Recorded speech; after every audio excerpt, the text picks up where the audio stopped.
And you have the big one, don't you? Yeah, you choose it, you know. If you can choose size and go big, all right, why not?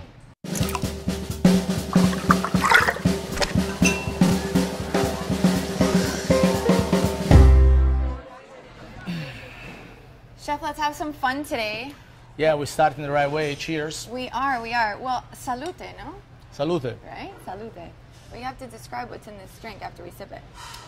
It's delicious. That's one of my favorite. We have Dillon Rose Gin. We have lavender honey, grapefruit, and it top it off with a little bubbly, little champagne. Delicious. It is beautiful, and it's beautiful. It's pretty. You know, I don't need pretty, but it is pretty, and that's for you. I wouldn't be happy without the lemon and the flower. Tastes the same, but pretty is for you. Pretty is for me. Well, thank you for pretty. It's fabulous. This is a number 10, right, on the menu? I believe it is, yes. You know, I'm kind of the food guy, if you didn't know that. So cocktail, I drink them. I am the guinea pig of the folks that came up with everything and my bar team, but I'm not quite the expert in the drink end of the spectrum. But Bar Lab guys, they have to create the cocktail program. Some of them, yes. You know, we figured it out. We were fan of their work in their spot and the way that they work and the way that they approach the city and the vibe and everything. We are new to the market. So while we were able to customize our cocktail and understand the need of cocktail in Chicago and Los Angeles, you know, we try to understand how the Miami scene works by teaming up with people that they've been here and then creating great scenario with drink cocktail. And now we're here. We're in Miami. I want to start with, you've been open for a couple months. Yes. How do you feel? How do you feel about Feel good. this? I love Miami. Besides that, I'm adjusting to the weather. It's very sunny, and all of a sudden you blink and it's a storm out. And then you get completely soaking wet. You go at the hotel, you change, you come out, and it's sunny again. And humid. And humid. It's just, I don't understand it. But everything else I love. China Grill space. This space is iconic. Iconic. I would say so, yep. Iconic. How would you describe the vibe in here? You know, it's different now from a very successful Asian-inspired kind of eatery to a Mediterranean, rustic yet refined kind of Italian concept. It's a big transition to. The good news for us is that although we don't have an established clientele yet, we're getting there. It's very visible. You get off of the bridgeway here, and you have to drive by my restaurant if you come to South Beach, unless you go from, you know, from the other side of Ball Harbor. But why would you? Why drive by here? And you know, we're fortunate that we were able to get this location. Iconic again, great location. It's in the middle of everything, really.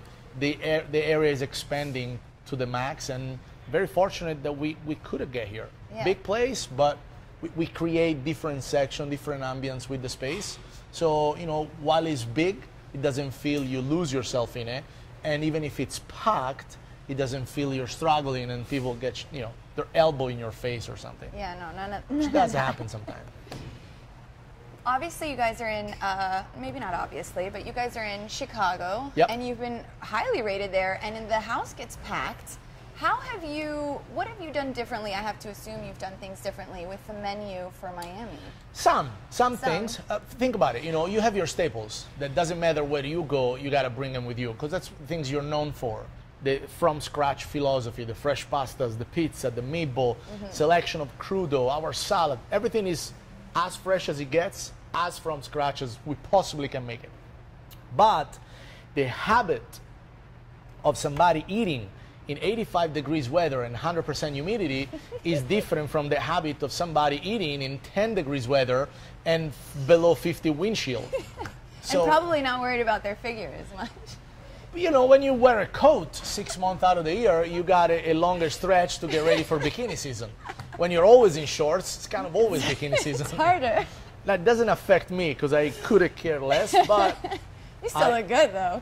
Appreciate that. Thank you. Say that again. You still look good, though. You call your dishes cravers, and you talked about what it takes to put together a menu.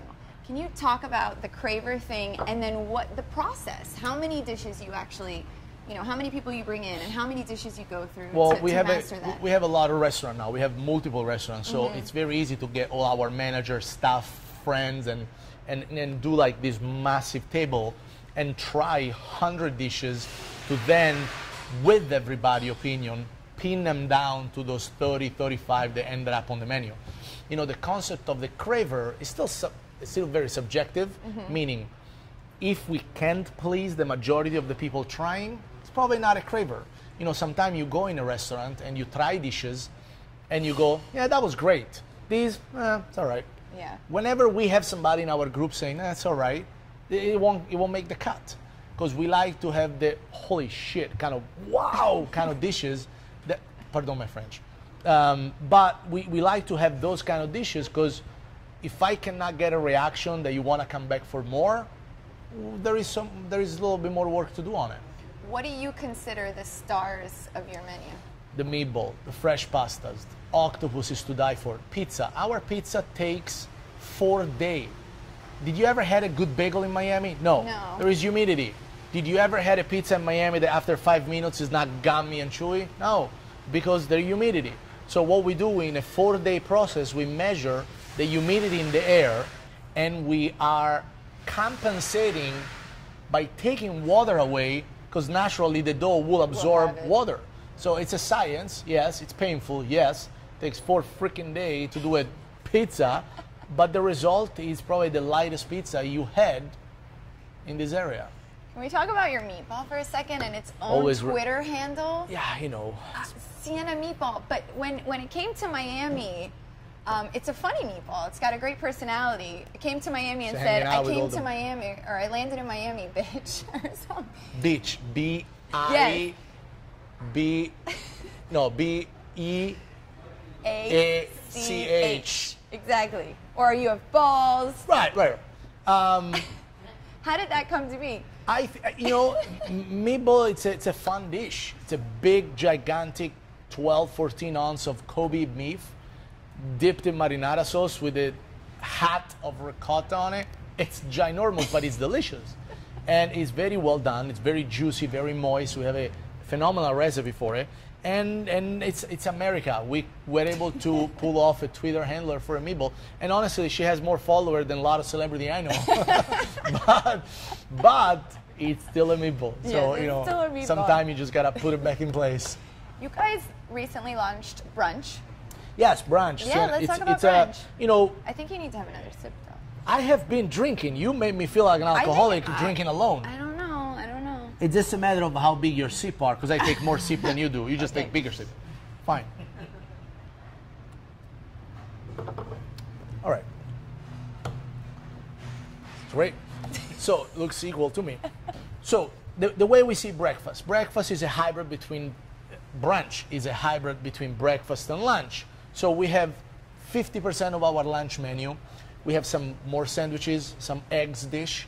But we like to have fun with it. We have lobsters, we have burrata, we have ingredients that they're not commonly found in brunch. And we try to create our own spin. We have our Belgian waffle, it's the best waffle I ever had. We have almond pancakes. We try to have the healthier spin of Miami with the succulence that you're waiting on a breakfast or an American brunch. You want to talk about at least what I considered healthy, because I tasted the brunch, was the parfait. I was blown away. What did you like about it? It was light, it was delicious, it was fresh. I mean, it hit all notes for brunch where I really didn't feel guilty. So, and again, I thoroughly enjoyed that. And again, it's good ingredient. We do our own, you know, even for the granola, we do our own granola in the house. We buy the nuts, we shave them, we buy the oats, we press them, we buy the toasted things, we add a little brown sugar, a little honey, we mix everything, we bake in the oven. It's a bitch, B-E-A-C-H, but it's at the end, we high five on it. Yes, no. Yeah. Very good. So a final chin chin. Yes, salute. Okay, salute. Chin chin is very French though. Salute is more Italian. Okay, well unless you want to go to France, then chin chin it works. Well, you said part of my French earlier. Well, we'll stick with salute. French because I said a bad word. I know. Salute.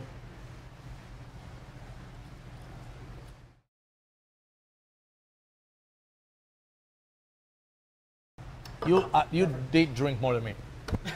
Yep. You got breakfast. You just finish a cappuccino. Yeah, well, All right. that's the only thing I put in my body. Good? Yeah. High five. Yeah.